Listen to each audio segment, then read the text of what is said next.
Hello, I'm Christopher Thompson, and welcome to another edition of Chris Speaks. Today I'm going to speak more about Chris Cornell and his untimely death. Mainly I wanted to talk about my experience of finding out about Soundgarden. I think the first thing I ever saw was a video on MTV, and I think it was Outshined. And I really thought they were cool, and really thought that was a cool song. And then a little bit later, maybe a year or two later, I saw this movie. It was an old '90s movie called Singles, which was basically a romantic comedy that revolved around the Seattle scene. And there's a scene where the main character meets his girlfriend, and it's at a Soundgarden concert. And the song was Birth Ritual. It was a live performance of it on that movie. And man, those notes Chris Cornell hit were just amazing. And I was just thought they were one of the coolest bands. Not as cool as Nirvana, of course, which is my favorite band. But I mean, there was a lot of the music industry owes a lot to Chris Cornell. I mean, not only did he do some great music with Soundgarden and on the solo stuff, and what was that group he was in? I forgot the one where the band he was in with the Rage Against the Machine people. But anyways, I mean, besides that, he's actually kind of responsible for the formation of Pearl Jam. Because if anybody knows anything about it, I'm sure you guys have heard of the album Temple of the Dog. Well, the Temple of the Dog was a tribute to Chris Cornell's roommate, Andy Wood, who was in the band Mother Love Bone. He died, so he started writing some music about him, and he had his bandmates, Jeff Ament and Stone Gossard, come in and play on the tracks. They brought in Eddie Vedder for a guest performance, and then they brought in the lead guitarist, which would be the lead guitarist of Pearl Jam, and that's how they met. And if it wasn't for Chris Cornell, not only would there not be a Soundgarden, there wouldn't be a Pearl Jam. And I was kind of I've seen some videos here on YouTube, and right that day, Stone Sour learned Outshined and performed it, and so did Dave Mustaine and Megadeth, but his wasn't so good. But I don't know if it was a bad performance or if it was just bad audio, because it was someone recording it from their phone, so it might have been better than it sounded, But then, since then, all these bands live came out with doing a version of their song. Oh yeah, I think Stone Sour did two songs. I think they did Outshined, and they also did Hunger Strike from the Temple of the Dog album.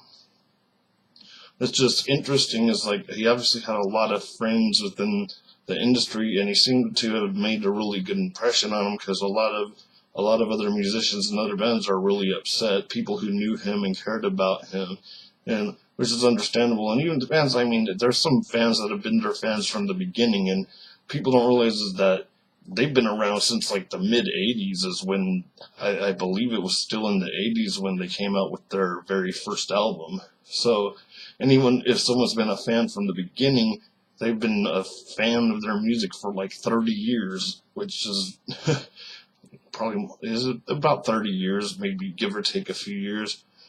So obviously some people are really, really upset. I was kind of upset. I mean, it's sad. He was one of my more favorite singers.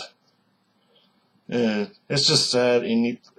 Anytime there's a death, even if it's a drug overdose, it's sad, but it's especially sad if it's suicide. I mean, it's really... And a lot of people don't understand that depression can be crippling. And we're not talking about, oh, you're just a little sad. Oh, I'm depressed because of this or that. That's not depression. I mean, we call it that, but when we talk about depression, we're talking about an illness. We're talking about something that's more than, oh, I'm sad because my girlfriend broke up with me. It's more like, I'm so depressed, I'm so upset, and I don't even know why I'm depressed. I don't know why I'm upset. And there's a lot of people out there that are like that, and unfortunately, they think that his medication he was taking may have had an effect on him. And that's the sad thing about a lot of these psychotropic drugs is sometimes the side effects, which thank God it's not for most people, but in some cases it does cause depression and suicidal thoughts. And they're thinking, well, we're waiting for the toxicology report to see what everything that's going on, but you do got to be people out there who have mental illnesses, depression, whatever, and are taking these pills. Be aware of the side effects and be very careful, because if you let someone know if you're feeling suicidal or more depressed than usual, because that can be a negative side effect, as sometimes the drugs that are supposed to help you feel better actually make you feel worse. And it seems, like I said, we don't know all the details of this, and it seems like this could be the case in this case. And obviously, there's a guy, they said some reason he was on it because he's had anxiety, because, well, the guy had done drugs back in the past, but he's, up until, I don't know, a few years ago, he had a bad problem with alcohol, and a lot of times they put these guys on these medications because now they got the anxiety, and maybe he always had the anxiety, and that's why he was drinking. A lot of times when people are addicted to drugs, or they drink too much, or they do this too much, it's not just that they like to drink or they like to do drugs, which of course a lot of cases they do, but it's not just that. Usually any type of dependency is masking something an underlying psychological problem that maybe no one even sees. And people say, oh, well, he didn't, even I thought, oh, well, he never seemed depressed, but I don't know anything about his personal life. It's just really sad. We're losing everybody now.